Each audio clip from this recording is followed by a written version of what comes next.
pessoal, olá no nono, saudades de vocês. E nessa quarta aula a gente vai estudar o capítulo 7 da apostila, tá? Eletricidade, a gente vai estudar alguns conceitos básicos. Mesma coisa que eu falo para vocês em todo início de vídeo. Acompanhe esse vídeo ou com a apostila, grifando as partes importantes que eu vou falar aqui, ou com o caderno, anotando as partes importantes, tá? As partes que eu vou dar mais ênfase, tá bom? Então, vamos começar. Enfim, nossa quarta aula, eletricidade. O que como se divide os estudos de eletricidade, né? Os estudos dos fenômenos elétricos, eles se dividem em 4 áreas. Eletrostática, eletrodinâmica, magnetismo e eletromagnetismo. Na eletrostática, a gente vai estudar os fenômenos elétricos em corpos em equilíbrio. Na eletrodinâmica, a gente estuda os fenômenos elétricos em corpos em movimento. O magnetismo, a gente estuda a ação dos ímãs e o eletromagnetismo estuda os efeitos do magnetismo, tá? Os fenômenos magnéticos. Alguns conceitos iniciais dos nossos estudos sobre eletricidade. Cabe ressaltar aqui que eu deixei um videozinho no Classroom, tá? Que contextualiza bem toda a parte histórica que envolve a eletricidade. Então, as descobertas, a evolução, tudo que a gente tem, né? Os fatos, as datas e as pessoas que contribuíram para a evolução dos estudos de eletricidade. O vídeo é curtinho, tá super bem editado, então dá uma olhadinha lá, ignora o merchan e dá uma olhadinha lá no vídeo que ele é bem legal e ele mostra bem essa linha histórica do estudo da eletricidade, tá? Os conceitos iniciais, os primeiros conceitos que a gente tem que entender, o primeiro conceito é a eletrização.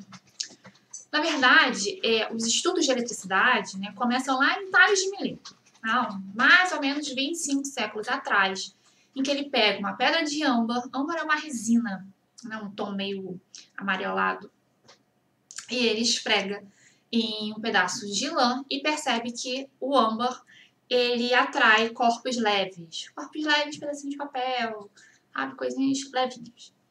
O âmbar atrai. E aí ele começa, então, esse conceito de estudar essa atração entre os corpos e tudo mais. Lá no século XVI, você tem o Gilbert, que volta, na verdade, para esses estudos e percebe que outros corpos também conseguem ser eletrizados. E aí, então, ele cunha a palavra elétron e eletricidade. Elétron, do grego, é âmbar. Então, na verdade, quando ele diz que um corpo é eletrizado, ele quer dizer que o corpo se comporta como um âmbar, tá? Por isso que ficou elétron. E a gente usa esse termo até hoje. A gente usa elétron, a gente usa eletricidade, tá? Então, o que é eletrização? Eletrização é dar carga aos corpos, tá? Nessa imagem que você tem aí, você tem vidro, lã. O que acontece? Você esfrega o vidro com a lã, você percebe que se formam cargas nesse corpo. O vidro fica com uma carga positiva, a lã fica com uma carga negativa. Benjamin Franklin também estudou a eletricidade. E para Benjamin Franklin, esse fenômeno da eletrização acontecia porque você tinha o fluido elétrico que passava de um corpo para o outro. Então ele acreditava que existia um fluido nos corpos e quando você atritava um corpo com o outro, esse fluido migrava de um corpo para o outro, dando assim, conferindo as cargas para os corpos. Hoje a gente sabe que, na verdade, não existe um fluido elétrico. O que existe é uma transferência de elétrons, tá? Então, quando você eletriza um corpo, você faz esse processo de atrito, na verdade, você está fazendo uma transferência de elétron entre os corpos. Então, assim, uma parte do que Benjamin Franklin estudou é que faz sentido. Você, efetivamente, existe uma transferência, mas não é uma transferência de fluido elétrico, é uma transferência de elétrons, tá? E aí, como ocorre essa transferência de elétrons? Tem um termo que a gente vai utilizar bastante, que é o corpo não eletrizado. O corpo não eletrizado é um corpo neutro. Em um corpo neutro, a quantidade de prótons é a mesma que a quantidade de elétrons. Vamos lembrar da nossa aula de química da última semana, e a gente vai rever, inclusive, esses termos na nossa aula de hoje. Próton é uma partícula positiva, elétron é uma partícula negativa. Quando um corpo tem a mesma quantidade de prótons e elétrons, você tem um corpo neutro, um corpo não eletrizado. Quando você atrita os corpos e você tem corpos eletrizados, você pode ter um corpo eletrizado de carga negativa, um corpo eletrizado de carga positiva, né? Dependendo da transferência de elétrons. Então, o corpo que perde elétrons, ele adquire uma carga positiva. Por que ele adquire uma carga positiva? Porque nesse balanço de prótons e elétrons, como você perde elétron, você fica com mais prótons. Prótons são cargas positivas, então o corpo adquire uma carga positiva. Quando ele ganha elétrons, esse balanço também muda, mas aí você passa a ter o quê? Mais elétrons. Se você passa a ter mais elétrons, que são cargas negativas, você passa, então, o corpo a ter uma carga negativa, tá? E o que é carga? Carga elétrica. Carga elétrica, ela não tem uma definição própria, tá? A carga elétrica é um princípio fundamental dos estudos da eletricidade. Então, você não vai ter uma definição, a carga elétrica é isso, isso, isso. Né? Você tem, na verdade, o estudo sobre a carga elétrica e sobre a maneira que ela se comporta. Né? O principal estudo que a gente tem que ter sobre a natureza da carga elétrica e como ela se comporta é o seguinte. Isso que a gente meio que já sabe, porque a gente aprendeu isso desde pequenininho. Cargas do mesmo sinal se repelem e cargas de sinal oposto se atraem. Então, mais com menos junta, mais repele, menos com menos repele. Então, carga igual vai repelir, carga diferente vai aproximar, tá? Esse é um princípio fundamental da eletrostática. Além desse conceito de cargas, é um outro princípio também, que em um sistema isolado, essas cargas se conservam, a não ser que você tenha uma transferência de uma mudança de energia elétrica, para uma outra forma de energia. Mas se você não tem essa mudança, se você tem apenas energia elétrica, em um corpo isolado, essas cargas se conservam. Então, você não tem ganho nem perda. Você tem essa conservação de energia, tá? Como eu falei, corpo isolado, o que é um corpo isolante? O que é um corpo condutor, tá? Corpo isolante é um corpo que sofre eletrização, por isso que a gente tem que tomar cuidado com isso. Não é que o corpo isolante ele não sofre eletrização. Os corpos eles sofrem eletrização em maior ou menor grau. Um corpo isolante é um corpo em que a eletrização ela não passa pelo corpo, ela fica concentrada no lugar em que aconteceu essa eletrização, tá? Ou seja, em um corpo isolante você não tem movimentação das cargas, diferente do que acontece num corpo condutor. Quando você eletriza um corpo condutor, essa carga ela passa por todo o corpo, porque o corpo condutor ele tem elétrons livres, o que permite esse fluxo de carga, o que existe essa passagem de elétrons. Carga elétrica é um fluxo ordenado de elétrons. Corpo condutor permite a passagem desse fluxo. Corpo isolante não permite a passagem desse fluxo. Não significa que eles não são eletrizados, tá? Então, de novo, os corpos são eletrizados. Qualquer atrito entre dois corpos, contanto que sejam corpos de substâncias diferentes, vai existir, na verdade, uma eletrização, tá? Em maior ou menor grau. A diferença é que o corpo isolante, ele não permite essa passagem de carga, então essa eletrização fica concentrada. O corpo condutor, você tem essa passagem de carga. O nosso corpo é um condutor, a Terra é um condutor, tá? Corpo isolante, vidro, borracha, corpos que não permitem essa movimentação de cargas, tá? Então, não conduz corrente elétrica. E aí a gente entra na lei de Coulomb. Deixa eu só falar uma coisinha rapidinho com vocês antes de entrar na lei, que a gente estudou sobre eletrização, mas a gente não vai se aprofundar em como a gente pode eletrizar um corpo, tá? Só deixa eu falar para vocês que existem algumas maneiras.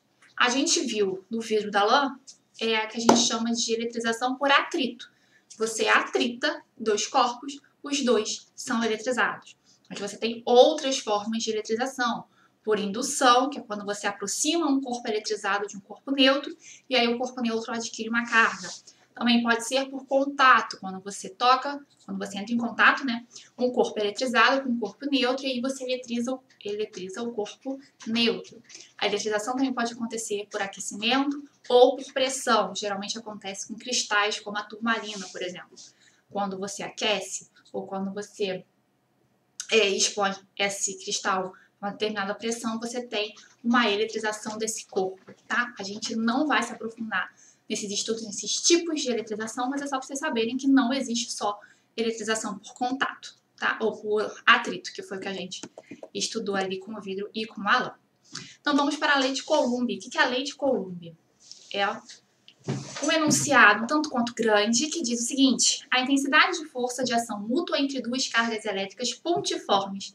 O que é uma carga pontiforme? Carga pontiforme é quando você pode desprezar o tamanho do corpo. O tamanho do corpo é desprezível, você só vai considerar a carga mesmo, tá?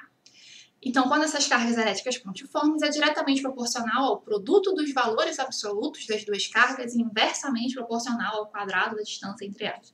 O enunciado gigantesco, que é entendido pela seguinte fórmula matemática. F, força, é igual a K. K é uma constante, pode ser uma constante dielétrica, também chamando de constante eletrostática ou permissividade no meio. K é uma constante, depende do meio em que estão as minhas cargas. É uma constante, logo ela será dada para você, tá? Q1 e Q2 são cargas. Carga 1, carga 2. E D é a distância entre essas cargas em metros, tá? Então, a distância tem que estar em metro, força a gente obtém em Newton. E a unidade de carga elétrica é Coulomb, tá? Que é um C maiúsculo. Vamos ver um exercício aqui para a gente conseguir aplicar essa fórmula. Duas cargas pontiformes, Q1, 3 vezes 10 a menos 6 Coulomb, e Q2, 5 vezes 10 a menos 6 Coulomb, estão a 5 centímetros de distância no vácuo. Sendo K 9 vezes 10 a nona, e essa é a constante de eletrostática no vácuo, determine a intensidade da força de repulsão entre elas. Ache F, tá? É isso que a questão quer. Ache o F, ache o valor da força. Utilizando os meus dados e a minha lei de Coulomb, que é K vezes Q1 vezes Q2 sobre D ao quadrado, o que eu vou ter? O K, 9 vezes 10 a nona, vezes a primeira carga, tem o quê? 3 vezes 10 a menos 6. E a segunda, que é o Q2, 5 vezes 10 a menos 6. Sobre D ao quadrado. D foi dado no problema em centímetro, mas eu preciso usar em metro, então eu converto centímetro para metro. D é 0,05 ao quadrado. Resolvendo isso, o que eu vou fazer? Primeiro eu vou multiplicar as cargas. 3 vezes 5, 15. Repete a base 10. Como é uma multiplicação, eu somo os expoentes. Então, é menos 6 mais menos 6. Menos 6 com menos 6, menos 12. Tá? Então, fica 9 vezes 10 a nona, vezes 15 a 10. Na base 10 a menos 12. E embaixo ainda tem o 0,05 ao quadrado. Como é que fica isso? Eu multipliquei o 9 pelo 15. As minhas bases é 9 mais menos 12, o que me dá menos 3, tá?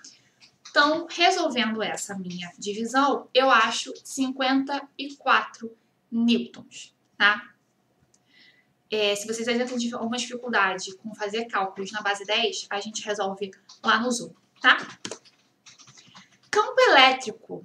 Campo elétrico é o seguinte, pessoal, é a força elétrica que a minha partícula faz, mas essa força é uma força no tipo de campo, ela não é uma força de contato. Ou seja, eu não preciso que duas cargas elétricas entrem em contato para que exerçam força entre elas. É o tipo de força de campo, né? Você pode se aproximar, você não precisa do contato propriamente dito. Então, campo elétrico é a força que esta partícula faz ao seu redor. Como é que a gente identifica campo elétrico, tá? São essas semi-retas. Quando a minha partícula é positiva, quando o meu corpo é positivo, os meus vetores, as minhas semi-retas, estão apontando para fora do círculo, tá? Repara que a setinha é toda para fora do círculo. Quando o meu corpo tem carga negativa, essas setas apontam para dentro, tá? É uma representação gráfica do meu campo elétrico. Isso vai ficar melhor quando a gente aprofundar os estudos sobre eletricidade, tá? Quando a gente aproxima duas partículas, olha, eu aproximei dois corpos de cargas diferentes, ou seja, esses corpos se atraem, esta é a representação do campo elétrico. Como é que eu entendo essa representação? Eu tenho aqui as minhas setas aqui no meu campo, tá vendo? Elas estão mais distantes aqui e aqui elas são mais próximas. Essa distância entre as retas, ela fica menor conforme o campo vai ficando mais intenso, tá? Então, aqui a ação do campo elétrico é mais intensa do que aqui nas minhas extremidades, tá? É assim que eu identifico, é assim que eu leio essa figura.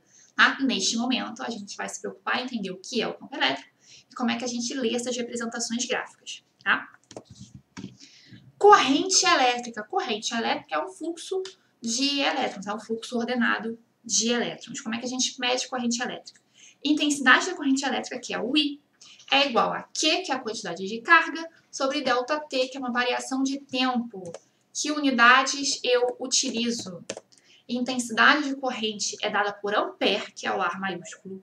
Quantidade de carga é coulomb, que é o C maiúsculo. Tempo é dado em segundo, tá? Essa minha relação ali embaixo de Q igual a N vezes S significa o seguinte. A quantidade de carga é um múltiplo da quantidade de elétrons. E a carga de um elétron é dada por 1,6 vezes 10 a menos 19. Esta é a quantidade de carga que eu tenho em um elétron. Essa é a minha relação. Então, um elétron, eu tenho essa quantidade de carga, tá? E aí, a minha quantidade de carga vai ser sempre um múltiplo dessa quantidade de elétrons. Ok? Por isso que é o N vezes E. E o meu E tem esse valor, 1,6 vezes 10 a menos 19. Essa é a carga de um elétron, tá? Vamos aplicar essa minha teoria. Numa seção transversal de um fio condutor, passe uma carga de 10 coulomb a cada 2 segundos. Qual será a intensidade da corrente elétrica nesse fio? Cálculo simples de intensidade. Intensidade é Q sobre ΔT. Q é 10, ΔT é 2. Não preciso mudar nada. O 10 já está em coulomb, o 2 já está em segundo. Minha intensidade é 5 ampere, tá? Simples assim, uma divisão de 10 sobre 2. Então, pessoal, nosso vídeo termina por aqui, tá? Explanação rápida sobre os conceitos básicos de eletricidade. Como eu falei no início do vídeo, tem um videozinho para vocês sobre o desenvolvimento histórico do estudo sobre eletricidade. Além disso, também tem um vídeo de uma representação de um fenômeno elétrico que acontece na natureza. Então, o vídeo fala um pouquinho sobre a diferença de raio, relâmpago e trovão. Então, dê uma olhada nos 2 vídeos. Qualquer dúvida, olha esse vídeo de novo. Se ficar com mais alguma dúvida, a gente tem uma aula lá no Zoom. E agora vocês têm uma listinha de exercícios para fazer para aplicarem a teoria que a gente viu aqui nessa aula, tá? E a gente se vê no Zoom daqui a pouco.